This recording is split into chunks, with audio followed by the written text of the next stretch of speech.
2025 WNBA Finals presented by YouTube TV. We'll begin with remarks from Commissioner Cathy Engelbert, and then we'll turn it over to question and answer. Please. The WNBA found itself at a major turning point. Caitlin Clark, a once-in-a-generation talent and cultural sensation, quickly became the biggest reason millions of people started paying attention to the league. But as interest reached new heights, Commissioner Cathy Engelbert faced criticism over a decision that many fans viewed as confusing and unfair. The reaction was immediate, with longtime supporters and new viewers questioning whether the league was hurting its own growth. For years, the WNBA worked hard to gain media coverage, attract sponsors, and fill arenas. Then one player changed everything almost overnight. This was about much more than adding a star to a team. It was a moment that could influence the future of women's basketball for years to come. The decision has since fueled non-stop debate, controversy, and strong reactions from fans across the country. What really happened inside the WNBA's executive offices and behind the scenes with the Indiana Fever was far more surprising and political than most people expected. It revealed a much deeper issue, just as the league was experiencing the arrival of a player unlike anything women's basketball had seen before. Caitlin Clark was never just a college basketball star. She became a nationwide phenomenon who transformed the sport. Her games with the Iowa Hawkeyes didn't just break women's basketball viewing records. They outperformed basketball broadcasts across both the men's and women's game. Her final college appearance in the 2024 NCAA Women's Championship drew an incredible average audience of 18.9 million viewers and peaked at 24 million. It became the most-watched basketball game of any kind in the United States in 5 years, even attracting more viewers than that year's NBA Finals. More people watched that game than the World Series championship games, and even the later rounds of the Masters. The message from sports fans was clear. People wanted to watch Caitlin Clark, not just basketball in general. That excitement carried over to the WNBA when the Indiana Fever selected her with the first overall pick in the draft. After spending 25 years trying to grow its audience and gain mainstream attention, the league suddenly became one of the hottest attractions in sports. Clark's professional debut on ESPN drew an average of 2.1 million viewers, making it the WNBA's most-watched game in more than 20 years. Teams that were used to playing in smaller, half-filled arenas quickly moved their home games against the Fever to larger NBA venues to handle the huge crowds of fans eager to see Clark's deep three-point shots in person. The demand was just as strong off the court, with fanatics selling out of her number 22 jersey within an hour of the draft. Her number 22 jersey didn't just become the top seller, it outsold the combined jersey sales of every other player in the league. Caitlin Clark quickly became a major financial force for the WNBA, driving record-breaking interest, merchandise sales, and fan engagement. Her popularity also created new challenges, including concerns about the safety and logistics of having one of the world's most recognizable female athletes travel on commercial flights. As a result, the league finally addressed its long-standing issue by introducing charter flights for teams. The impact became known as the Caitlin Clark effect, and it was the biggest boost the WNBA had ever experienced, with its influence clearly visible in ratings, attendance, merchandise sales, and overall league growth. Although sponsors, fans, and television networks celebrated Caitlin Clark's arrival, the atmosphere inside the league appeared very different. Many believed that instead of receiving a warm welcome, she faced growing resistance from some of the same players who also benefited from the increased attention she brought to the WNBA. From the opening moments of her first professional game, critics argued that she was targeted with unusually physical play. Rather than the typical tough treatment that many top draft picks experience, Clark was repeatedly bumped, hip-checked, shoulder-checked, elbowed, and knocked to the floor, leading many fans to question whether she was being treated more harshly than a normal rookie. Many fans also questioned the officiating, arguing that obvious contact against Caitlin Clark often went uncalled. Some believed she was being pushed through an unusually tough test, with veteran players determined to prove that success in college meant nothing in the WNBA. Whether intentional or not, the repeated physical play became a major topic of discussion throughout the season. One incident, in particular, drew widespread attention and intensified the debate. During a nationally televised game against the Phoenix Mercury, Alyssa Thomas was waiting for the ball to be inbound while Caitlin Clark stood nearby, away from the action and not directly involved in the play. Caitlin Clark was knocked to the floor after an unexpected shoulder check from Alyssa Thomas, followed by words exchanged between the players. Many fans argued the contact had nothing to do with the basketball play and viewed it as a deliberate cheap shot away from the ball. The referees initially called it a common foul, but after widespread criticism, the league reviewed the play and upgraded it to a flagrant 1 foul. The reaction afterward drew even more attention. During her post-game press conference, Alyssa Thomas chose not to answer questions about the incident, which fueled further debate. At the same time, video circulated online that some viewers claimed showed Aya Wilson reacting positively from the bench, adding another layer to the ongoing controversy surrounding the play. For many fans, the physical play against Caitlin Clark seemed to go beyond normal competition and felt deeply personal. Supporters believed the message was clear. The league's newest superstar was not being fully embraced despite bringing unprecedented attention to the WNBA. Many viewed the tension on the court as part of a much larger battle involving influence, recognition, and competing interests behind the scenes. As the debate continued, attention shifted to the upcoming 2024 Paris Olympics, where representing the United States is considered one of the greatest achievements in basketball. Fans, media members, and marketing experts widely expected Clark to earn a spot because of her remarkable talent, popularity, and impact on the sport. To many, it seemed less like a question of whether she would be selected and more a matter of when the official announcement would come.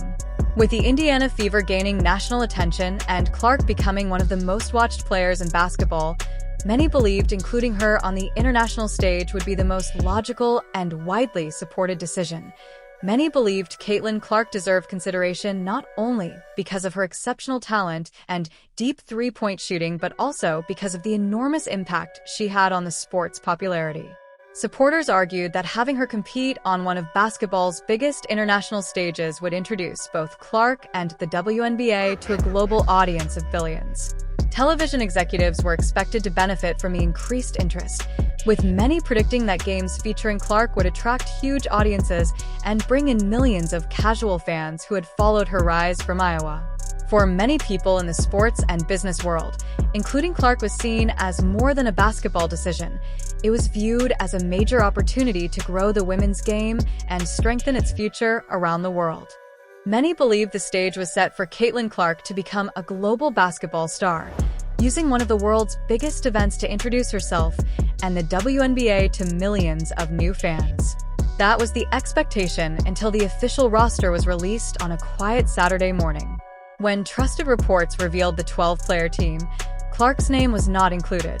The news quickly spread across television, news websites, and social media, creating widespread shock. Fans and analysts were stunned, and the surprise soon turned into heated debate. Many questioned how the sport's most talked about and influential player could be left off the roster.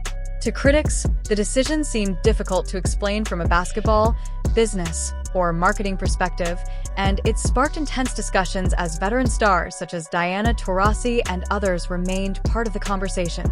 The roster featured accomplished veterans such as Diana Taurasi, Brittany Griner, and Breanna Stewart, all of whom had earned impressive careers, championships, and international success. While few questioned their accomplishments, many fans argued that none matched Caitlin Clark's level of popularity, cultural impact, or ability to attract new audiences. Because of that, some critics believe her omission felt less like a basketball decision and more like a political one. Supporters felt the move sent the wrong message to the millions of new fans who had started following the sport because of Clark, making them feel that the player who inspired them was being left off the biggest stage. The reaction was immediate and intense, with social media quickly filling with debates, criticism, and passionate opinions from fans, analysts, and commentators. The story quickly grew beyond basketball, becoming a major topic on television, sports talk shows, and across social media. What began as a roster decision turned into a national debate about professional jealousy, gatekeeping, and whether the sport's leadership was resisting change. Critics argued that the decision created a public relations problem for the league and strengthened claims that the WNBA was slow to embrace the momentum and popularity Caitlin Clark had brought to the game. As the backlash intensified, league officials and those involved in the selection process faced increasing pressure to explain why Clark had been left off the roster. However, many fans felt the reasons that were publicly offered were weak and unconvincing, leading the controversy to grow even larger instead of fading away.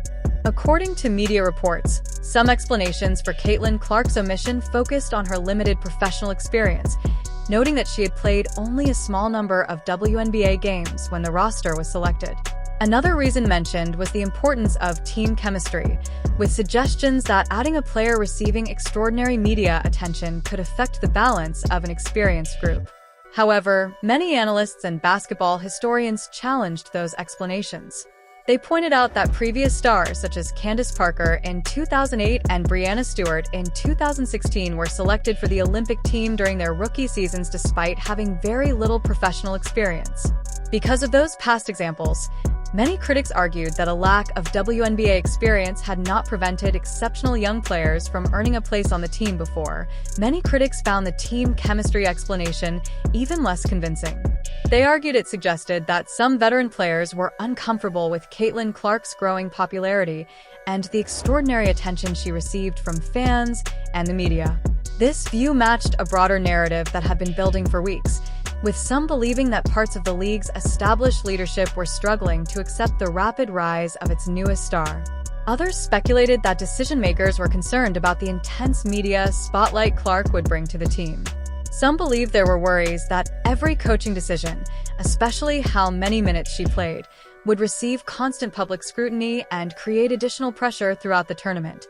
Many critics believed the real concern was avoiding conflict with established veterans, including players such as Diana Taurasi, who some fans felt were not ready to see the league's spotlight shift to a new generation.